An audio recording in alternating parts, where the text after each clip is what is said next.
वेद सम्मत जीवों के कल्याण के तीन ही साधन हैं, श्रवण, कीर्तन और मनन, और तीनों में शिथिलता है।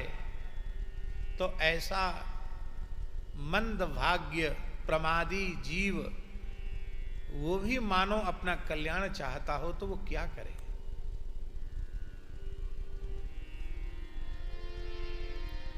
सूत जी कहते हैं, उस जीव के, महाराज जी वेंकटेश स्वामी जी क्या बात कह रहे थे याद है? कि वेद सम्मत साधन है श्रवण, कीर्तन और मनन, और मान लो तीनों साधन ठीक से न बन पा रहे हों और जीव फिर भी अपना कल्याण चाहता हो, तो उसके कल्याण का साधन क्या है? सूत जी कह रहे हैं, कोई साधन जिससे न बनता हो,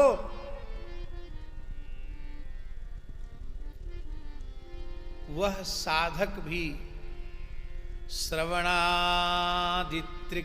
शक्तो लिंगम वेरम च शंकरम संस्थाप्य नित्यमभ्यर्च तरेत संसार सागरम।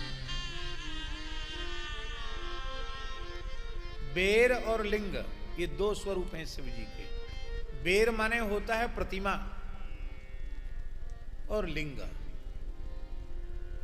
भगवान शिव की प्रतिमा और भगवान शिव का लिंग। इसको बहुत सरल शब्दों में समझें।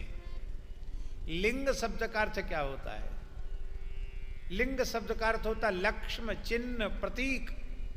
भगवान शिव के प्रतीक को लिंग कहा गया। लिंग शब्द से अन्यथा अर्थ आप लोग मत लेना। भगवान शिव के दो स्वरूप हैं, एक सकल और एक निष्कल। निष्कल माने निर्गुण निराकार। निर्गुण निराकार उनका स्वरूप है शिवलिंग।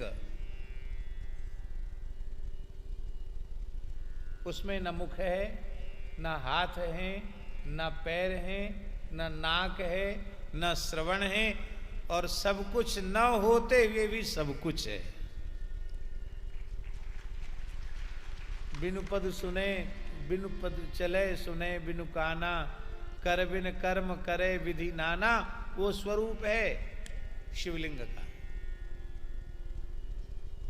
और एक स्वरूप है वेर। वेर माने उनकी प्रतिमा, जिसमें उनके पूरे स्वरूप का दर्शन हो। इसलिए संपूर्ण पूजा तब होती है जब लिंग और वेर दोनों एक साथ हों। इसलिए प्रतिमा न हो तो कम से कम चित्रपट ही सही, भगवान शिव पार्वती का, पूरे शिव परिवार का एक चित्रपट अवश्य शिवालय में रखना चाहिए। प्राचीन परंपरा शिवजी का जहां लिंग होता है शिवजी की मूर्ति भी होती है। तो जो श्रवण, कीर्तन, मनन ना भी कर सके, वो अपने घर में शिवलिंग की स्थापना कर ले, शिवजी की स्थापना कर ले, और रोज शिवजी को बहुत सस्ती सेवा पूजा है शंकर जी की। सब देवता महंगे हैं, शंकर जी सबसे सस्ते। एक लोटा जल चढ़ा दो, ऐसे ऐसे करके गाल बजा दो, बम बम बम बम बम कर दो, उसी में शंकर जी प्रसन्न हो गए। थोड़े अक्षत चढ़ा दो, बिल्वपत्र चढ़ा दो, और कोई महंगा वाला फूल नहीं, आक धतूरे का फूल आप चढ़ा दो, इतने से ही भगवान शिव प्रसन्न हो जाते। कोई साधन न बने, रोज शिवलिंग का अर्चन करो, इतने से भी तुम संसार सागर से मुक्त हो जाओ।